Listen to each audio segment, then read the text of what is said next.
প্রকল্পে অনুষ্ঠিত জেলা পর্যায়ে সাংস্কৃতিক দলের সাথে তরুণ HRD ও স্কুল প্রতিনিধিদের যৌথ কর্মশালায় উপস্থিত আমাদের নন্দলা উচ্চ বিদ্যালয়ের শিক্ষক, ফুলবাড়ী উচ্চ বিদ্যালয়ের শিক্ষক এবং আমাদের জেলা পর্যায়ের বিভিন্ন অভিনেত্রীগণ সবাইকে জানাই আমার আন্তরিক শুভেচ্ছা এবং অভিনন্দন। আসসালামু আলাইকুম। আমাদের সমাজে প্রতিনিয়তই মেয়েরা অবহেলিত এবং লাঞ্ছিত হয়, তাদেরকে অধিকার থেকে বঞ্চিত করা হয়।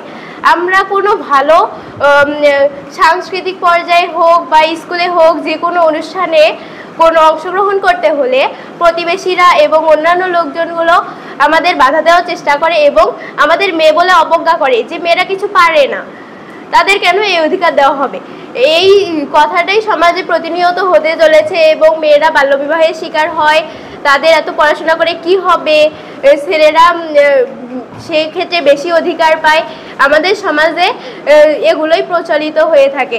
আবার আমরা যখন ভালো কিছু করি তখন প্রতিবেশীরা বিভিন্ন সমালোচনা করে, আমাদের নিয়ে বাজে কথা বলে।